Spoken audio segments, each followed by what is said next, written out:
আমি যাকে ভালোবাসতাম সেই ছেলেটির নাম জনি।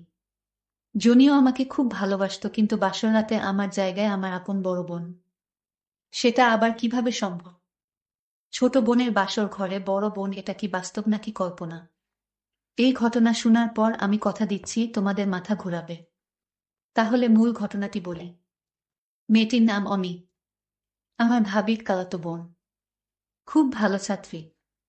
তার ইচ্ছা সে ঢাকা বিশ্ববিদ্যালয়ে পড়াশোনা করবে। প্রায় কয়েক বছর ধরে আমি তাকে গাইড করে আসছি। আমি যেভাবে পড়তাম ও সেইভাবে পড়তো। ওর একটাই কথা, যেভাবে হোক আপু আমাকে ঢাকা বিশ্ববিদ্যালয়ে পড়তেই হবে। সে বিজ্ঞানের ছাত্রী থাকা সত্ত্বেও মেডিকেল বা ইঞ্জিনিয়ারিং প্রিপারেশন নেয়নি, শুধুমাত্র ঢাকা বিশ্ববিদ্যালয়ে প্রিপারেশন নিচ্ছিল। তার একটাই কথা, আপু আমি আপনার সাথে থাকব। গতকাল যখন আমি তার সাথে কথা বলছিলাম, কত হাসি খুশি ভাবে সে কথা বলছিল আমার সাথে। আমার জন্মদিনে আমাকে উইশ করেছে আর বলছে, আপু আগামী বছর ঢাকাতে আপনার সাথে জন্মদিন পালন করতে চাই আপনার। আমি বললাম অবশ্যই পারবে। কয়টা দিন মনোযোগ দিয়ে পড়াশোনা করো।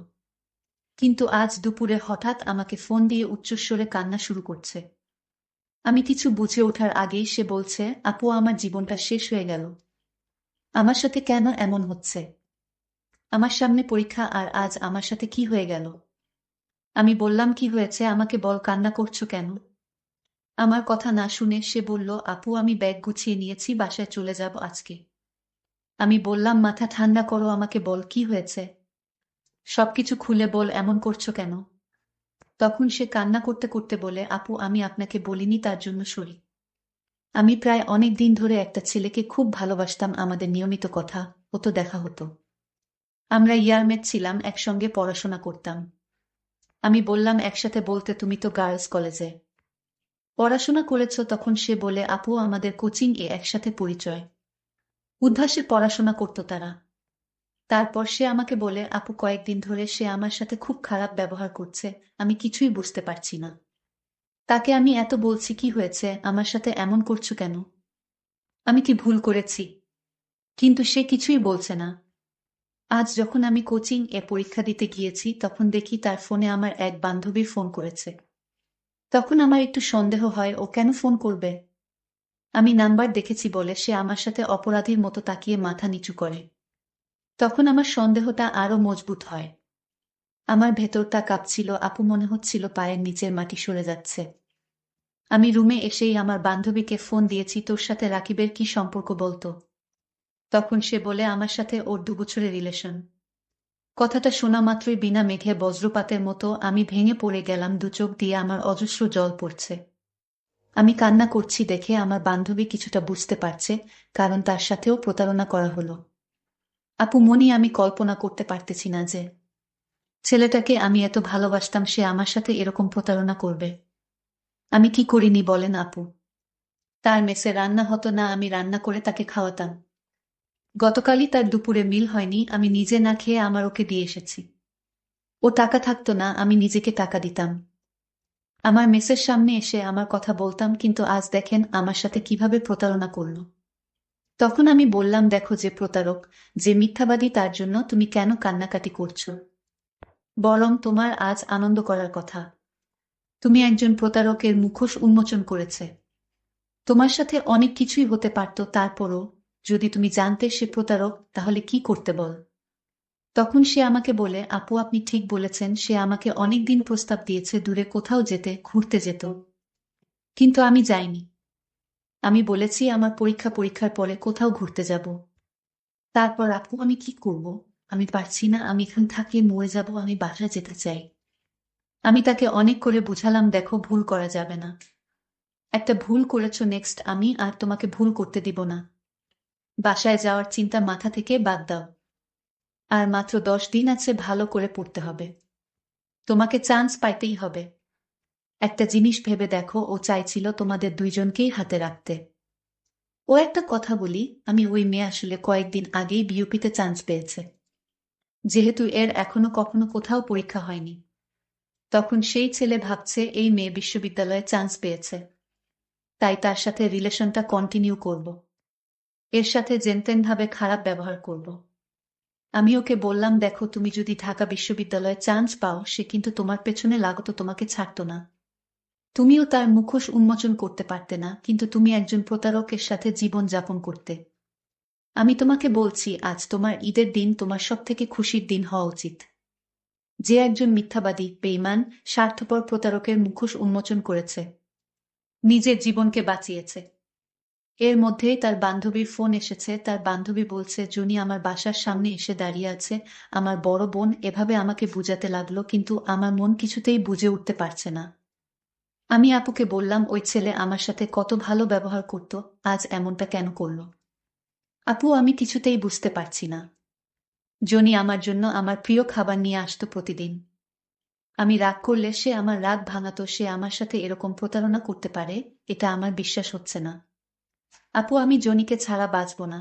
যে করে হোক ওকে আমার চাই আপু। আপু, তুমি আমার মায়ের সমতুল্য, তুমি আমার কথাটা রাখো।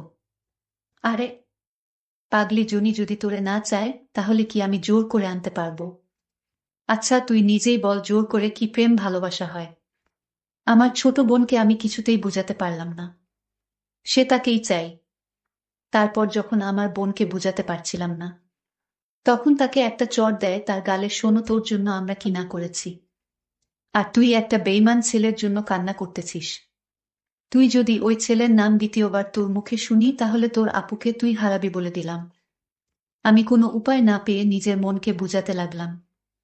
আপু তো সত্যিই বলেছে, আমি একটা প্রতারক ছেলের জন্য কেন কান্না করব? বরং আমার খুশি হওয়া উচিত। আমার নিজের মনকে নিজেই বুঝালাম।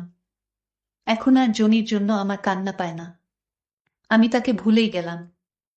ওকে আমার মন থেকে চিরতরে মুছে দিলাম। আমি মনে মনে সিদ্ধান্ত নিলাম, মইরা যাব, তারপরও কোনোদিন তার নাম আমার মুখে আনব না। আমাকে অনেক কষ্ট করে আমার বোন মানুষ করেছে। আমি কোনোভাবেই আমার বোনের মনে কষ্ট দিতে পারি না। কিন্তু আসল কাহিনী তো এখানেই, যা শুনলে তোমাদের চোখ কপালে উঠে যাবে। যাই হোক, এভাবে প্রায় 2 বছর চলে গেল। আমি তো ভুলেই গিয়েছিলাম আমার বড় বোনের পরিচয় দিতে। আমার বড় বোনের নাম শায়লা। আমার বড় বোন অনার্স শেষ বর্ষে পড়িতেছে। আমার পরিবারের মধ্যে সবার বড় হচ্ছে আমার বোন। আমার বাবা পোস্ট অফিসে চাকরি করে। আমার বড় বোনের বিয়ের কথা চলছিল। আমার বড় বোন দেখতে ফর্সা। আমাদের মা ছোটবেলায় আমাদের রেখে মারা যান। তাই বড় বোন আমাকে মায়ের আদর দিয়ে বড় করে তুলেছেন। আমার বড় বোনের অনেক স্বপ্ন আমাকে নিয়ে। আমাকে লেখাপড়া করিয়ে ভালো ঘরে বিয়ে দিবে। আমি যেন সুখে শান্তিতে থাকতে পারি, সেই জন্য আমার বোন এখনো বিয়ে করেনি। আমার বোনের স্বপ্ন ছিল একজন বড় ডাক্তার হবে। কিন্তু ডাক্তার হওয়ার ইচ্ছাটাই শেষ হয়ে গেছে শুধু আমার জন্য। যাই হোক, আমার বড় বোনকে বিয়ে দেওয়ার জন্য আমার বাবা পাত্র খোঁজাখুঁজি করতেছে, কারণ আমার বোনের বয়স হয়েছে। তখন আমার বাবা আমার বড় বোনের জন্য আমার বোনকে আমাকে না দেখিয়ে আমার বাবা আমার বোনের জন্য পাত্র ঠিক করে ফেলেছে। বাবা বলল, মা, ছেলেটি অনেক ভালো, এ যুগে এরকম ছেলে পাওয়া বড় মুশকিল। তাই মা, তুই আর কোনো চিন্তা না করে আমি যার সাথে বিয়ে ঠিক করেছি তাকে বিয়ে করে নে। আমি বাবার কথা ফেলতে পারিনি। বাবা, ঠিক আছে, তোমার যখন ছেলে পছন্দ হয়েছে তাহলে আমার আর কি পছন্দ আছে? তোমার যা ভালো মনে হয় তাই করো বাবা। আপু, তুই ছেলেটিকে না দেখে রাজি হয়ে গেলে আপু? আরে পাগলি, আমার বাবা অবুঝ না। আমার বাবা অবশ্যই আমার জন্য ভালো ছেলের ব্যবস্থা করেছে, এটা আমার বিশ্বাস। কারণ কোনো বাবা চায় না তার মেয়ে তার স্বামীর ঘরে গিয়ে অশান্তিতে থাকুক। আপু, তুই সত্যিই মহান। আসলে এরকম আপু পাওয়া ভাগ্যর ব্যাপার। কিন্তু কিছুদিন পর আমার আপুর গায়ে হলুদ অনুষ্ঠান শুরু হলো। পরদিন বর আসবে। আমার আপু আমাকে ছেড়ে চলে যাব। সেই ব্যথা আমার সইছে না। যে তুই কান্না করিসনি, আমি তো আর চিরদিনের জন্য চলে যাইতেছি না। এভাবে আপুর বিয়ের সমস্ত অনুষ্ঠানের অবসান হলো। আপুকে বরযাত্রীর গাড়িতে উঠিয়ে দিয়ে কান্না করতে লাগলাম। আমার বাবা আমাকে জড়িয়ে ধরে কান্না করতে লাগলো। আপুর বাসর রাতে যখন তার স্বামীর জন্য গোমটা দিয়ে বসে আছে, তখন তার স্বামী মানে আমার দুলাভাই বাসর ঘরে ঢুকল। যখন তার গোমটা সরালো, আপু তার বরের মুখ দেখে থমকে যায়। হায় আল্লাহ, এটা কিভাবে সম্ভব? আমি একাকে বিয়ে করেছি যে কিনা একটা প্রতারক। আমার আর চিনতে বাকি রইল না। যে জায়গায় আমার ছোট বোন থাকার কথা, আর সেই জায়গায় আমি কিছুতেই মানতে পারবো না। আমি জনিকে বললাম, তুই হাত সরা। তুই আমার বোনকে যে কষ্ট দিয়েছিস, তুই আমার বোনের সঙ্গে যে প্রতারণা করেছিস, তোকে আমি স্বামী হিসেবে কিছুতেই মেনে নিতে পারবো না। জনি বলল, কি হয়েছে তোমার? আমি তো কিছুই বুঝতে পারছি না। তোর বোঝা লাগবো না। তোকে একটা প্রশ্ন করি, তুই কলেজে কোনো আইরিন নামের মেয়ের সাথে প্রেম করছিলি, তাকে ভালোবেসে তোর স্ত্রী করে ঘর বাঁধার স্বপ্ন দেখিয়েছিলি। হে, করেছিলাম। সেটা তো অতীত, এটা তুমি কি করে জানলে? আমি জানবো না, কে জানবে? আমার বোন যখন তোকে ভালোবাসতো তখন আমাকে বলেছিল, তোর প্রশংসা করেছিল। তখন আমি তোকে দেখতে চেয়েছিলাম, আমার বোনে একদিন তোকে দূর থেকে আমায় দেখিয়েছিল। আর তুই আজ যাকে বিয়ে করেছিস, আমি তার বড় বোন শায়লা। জনি বলল, এটা কি হয়ে গেল? যাই হোক, বিয়ে যেহেতু হয়ে গেছে, তাহলে চলো আমরা সংসার করি। এই কথা বলার পর আমাকে একটা থাপ্পড় মেরে বলল, আমার ছোট বোন যদি জানতে পারে তাহলে তোকে মেরে ফেলবে। আর আমি যাকে মায়ের আদর দিয়ে বড় করেছি, তার প্রতিটি স্বপ্ন পূরণ করেছি, সেখানে আমার ছোট বোনের প্রেমিকের সাথে আমার বিয়ে, এটা আমি মরে গেলেও মানতে পারবো না। আমি আজই বাসায় চলে যাব। তখন খুব করুণ সুরে জনি বলল, ঠিক আছে, বাসায় যাও, আমি মানা করব না। তবে এর সমাধান দিয়ে যাও। এর সমাধান আর কি হবে? আমি চলে যাব। আচ্ছা, আমার একটা কথা লাগবে। কি কথা? আপু, আপনার পায়ে পড়ি, আপনি আমাকে ক্ষমা করে দিন। আমি ভুল করেছি, আপনি আমাকে ক্ষমা করে দিন। ঠিক আছে, ক্ষমা করতে পারি, কিছু শর্ত আছে, যদি মানিস তাহলে। কি শর্ত? আমি তোমার সব শর্ত মানতে রাজি আপু। শোনো তাহলে, আমি আমার ছোট বোনকে তোমার হাতে তুলে দিব, তুমি কি রাজি? আপু, আমি সত্যি আল্লাহর কিরা, আমি রাজি। যেদিন আমি আপনার বোনের সাথে যোগাযোগ বন্ধ করেছি, সেদিন থেকেই আমার মনে কোনো শান্তি নেই। তারপর আমার ছোট বোনকে ফোন করলাম। আমার ছোট বোন আমার পাশে তার ভালোবাসার মানুষকে দেখে কান্না করা শুরু করে দিয়েছে। জনিকে বললাম, দেখেছ আমার বোন তোমাকে কতটা ভালোবাসে, এখনো ভালোবাসে। তারপর আমি আমার ছোট বোনকে বললাম, উঠ বোন, আর কান্না করিস না। আজ যে আমার স্বামী, সে তোর ভালোবাসার মানুষ, তোর ভালোবাসার মানুষকে তোর হতে তুলে দিলাম। আপু, তাহলে তোমার কি হবে? দূর পাগলি, আমাকে নিয়ে তোর চিন্তা করতে হবে না। তোরা সুখে থাকলেই আমার সুখ। আসলে এরকম আপু পাওয়া খুব কঠিন বর্তমান যুগে। যে নিজের সুখ বিসর্জন দিয়ে তার বোনের কথা চিন্তা করে তার নিজের সুখকে বিসর্জন দিয়েছে, এরকম মহান আপু পাওয়া ভাগ্যর ব্যাপার। জনিকে যখন আমার হাতে তুলে দিল, আমি লক্ষ্য করলাম আমার আপুর চোখে যেন কিসের মায়া আমাদের প্রতি। এরকম আপু আমাদের সমাজে প্রতিটি ঘরে ঘরে থাকা উচিত। তাহলে আমাদের সমাজটা আরো সুন্দর হয়ে উঠত। বন্ধুরা, কেমন লাগলো আজকে গল্পটি, তা অবশ্যই কমেন্ট করে জানিয়ে দিও।